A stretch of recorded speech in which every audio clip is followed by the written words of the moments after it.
जिब्रान, अब जो बनाया गया है जुडिशल इंक्वायरी के लिए, उसमें ये कह रहे हैं वो कि जी पहले हमने बनाया था जुडिशल कमीशन, हमने कहा, मगर फैमिली ने कहा कि नहीं जी, जो पुलिस तहकीक कर रही है, नई तफ्तीशी टीम है, उसे करने दें।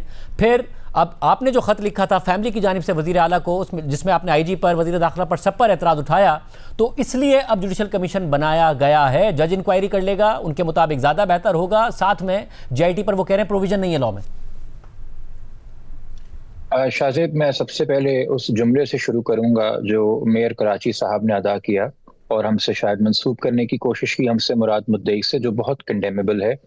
उनका जुमला था कि या तो ये कह दें कि उनको जज साहब की ज़ात से एतराज़ है।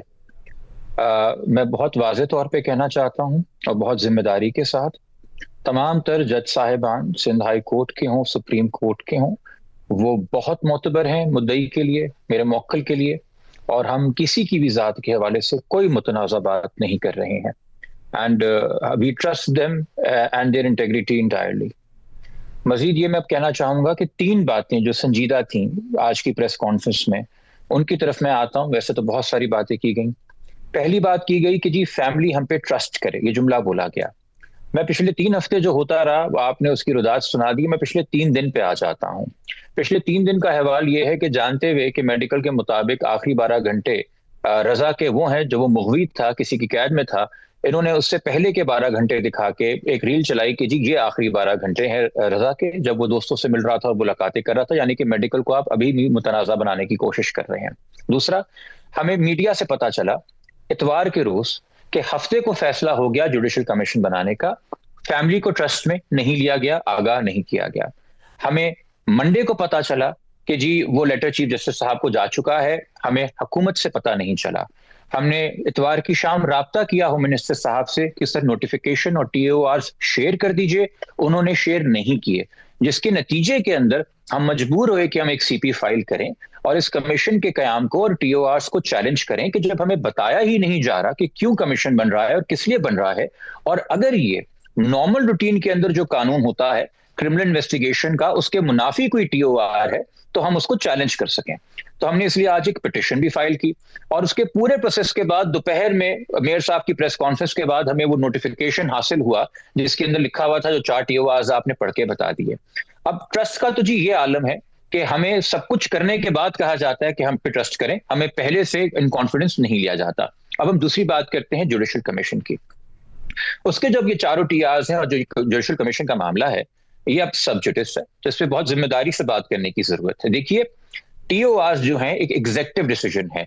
जब आप 1969 के ऑर्डिनेंस के तहत तश्कील देते हैं जुडिशल कमीशन, तो उसके इख्तियारात क्या होंगे ये हुकूमत तय करती है, ये जज तय नहीं करता। ये एक एग्जेक्टिव डिसीजन है जिसका जुडिशल रिव्यू हो सकता है, चूंकि देखना है कि जो इख्तियारात आप एक जुडिशल कमीशन को दे रहे हैं, क्या वो उस कानून से रिकंसाइल कर सकते हैं जो 1969 का है, और क्या वो किसी और कानून के मुनाफी तो नहीं, जैसे कि हमारा क्रिमिनल प्रोसीजर कोड या कोई और स्पेशल क्रिमिनल लॉ हो। अब इसमें 4 TORs में से 3 TORs ऐसे हैं जो इन्वेस्टिगेशन को डिटेक्ट या डायरेक्ट या क्यूरेट करने की बात करते हैं।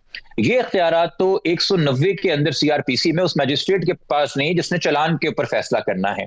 ये इख्तियारात 22A के अंदर जस्टिस ऑफ पीस के पास नहीं है। ये इख्तियारात हाई कोर्ट में 561A के पास एक्स्ट्राऑर्डिनरी जो पावर्स हैं उसमें नहीं है। बड़े लिमिटेड स्कोप होता है how much you can intervene in an ongoing investigation.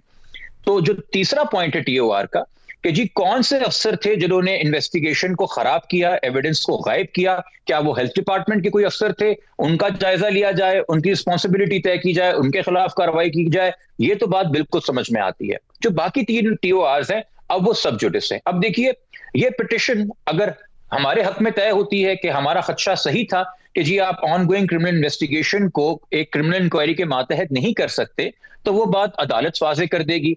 और अगर हम गलत हैं और कहती है कि जी हुकूमत की TORs बिल्कुल सही हैं, तब भी हमारे हक में फैसला है, क्योंकि फिर इस कमीशन को और इसकी इंक्वायरी को एक CP के तहत, एक जुडिशियल ऑर्डर के तहत, एक जजमेंट के तहत कवर मिल जाएगा। यानी कि कल को ट्रायल के अंदर जो भी मुल्जिम इसमें पकड़े जाएं, वो इस कमीशन ने क्या कार्रवाई की उसको चैलेंज नहीं कर सकेंगे, क्योंकि उनका भी उस वक्त right to fair trial invoke होगा।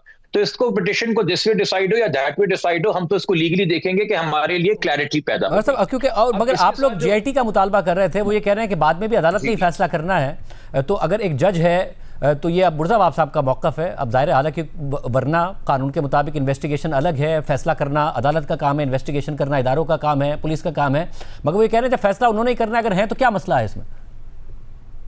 अच्छा, मैं जेआईटी की तरफ से आता हूं। देखिए जी, उन्होंने कहा कि कानून कहता है कि सिर्फ दहशतगर्दी के मुकदमात के अंदर जो है वो जेआईटीज बनती हैं। ऐसा बिल्कुल नहीं है। 2017 के, 18 के, 19 के सुप्रीम कोर्ट के फैसले हैं। खासतौर पे जो फेक बैंक अकाउंट्स केस था, जो कि वैसे एफआईए और एंटी मनी लॉन्ड्रिंग का था, मगर उसमें जेआईटी तश्कील दी 184(3) के तहत सुप्रीम कोर्ट ने, और कहा कि जहां कॉम्प्लेक्स केसेस हों वहां पे आपको ये एक्सपर्ट्स और डिफरेंट इदारों की मदद लेनी चाहिए और इसकी जेआईटी बनाने की गुंजाइश है। और इसको एक बाइंडिंग प्रेसिडेंट जो सिंध हाई कोर्ट का अपना है, उसने यूं तशरीह की कि जी 3 सर्कमस्टांसेस सुप्रीम कोर्ट के फैसलों की रोशनी में मिलते हैं। पहला, कि टेररिज्म का केस हो, जिसकी तरफ मेयर साहब ने इशारा किया। दूसरा, ट्रांस प्रोविंशनल केस हो कि जी एक सूबे से जायद सूबे का नेटवर्क है गैंग का, क्रिमिनल्स का जो केस में इन्वॉल्व है।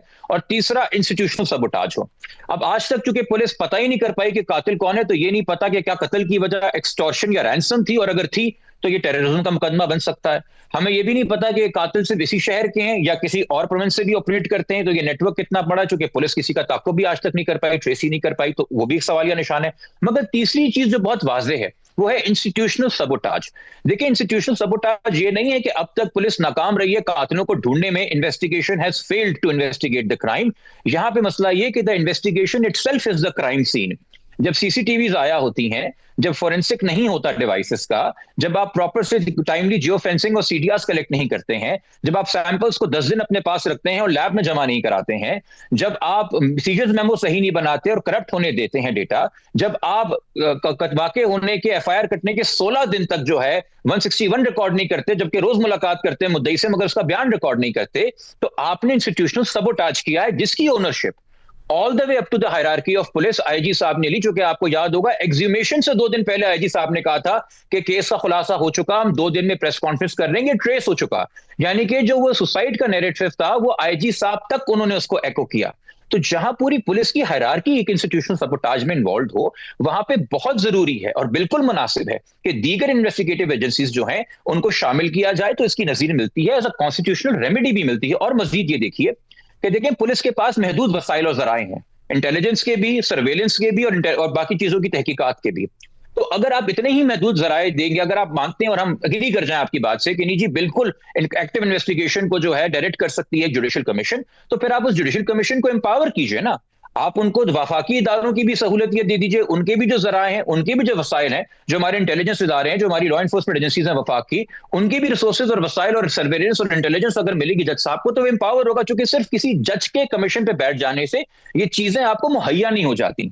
आपने सीसी जो है किसी भी वफाकी एजेंसी को नहीं किया, आपने लिख तो दिया एक जुमला कि जी all agencies should cooperate with it, but आप तो प्रोविंस हैं, आपका वफाकी एजेंसीज के ऊपर इख्तियार नहीं है ना, आपने सीसी में किसी ऐसी एजेंसी को रखा हुआ है, तो वो जुमला इस्तेमाल करने से वो नोटिफिकेशन अपने आप में मुकम्मल नहीं हो जाती। तो फिर क्या कबाहत है जब इतना बड़ा इंस्टीट्यूशनल सबोटाज, और जब आपने खुद माना कि जी हम जुडिशियल कमीशन की तरफ इसलिए जा रहे हैं चूंकि ना वजीर दाखिला पे एतमाद है, ना आईजी पे एतमाद है, और आप उसको लेजिटिमेट मान रहे हैं कि हमने लेटर्स में ऐसी कुछ चीजें लिखी हैं जिसको आपने कहा कि बात सही है, तभी हम जुडिशियल कमीशन की तरफ जा रहे हैं, और आप अपने होम मिनिस्टर के ऊपर भरोसा नहीं कर रहे, तो फिर इस सबोटाज को जब आपने एडमिट कर दिया है, तो let other investigative agencies also come on board.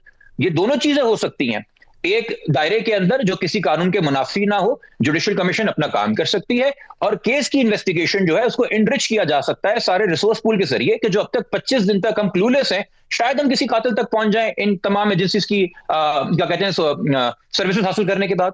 बहुत शुक्रिया जिब्रान नासिर। इस हवाले से नाज़रीन को बताते चलें कि हमने मुर्तज़ा साहब को भी प्रोग्राम में आने की दावत दी थी।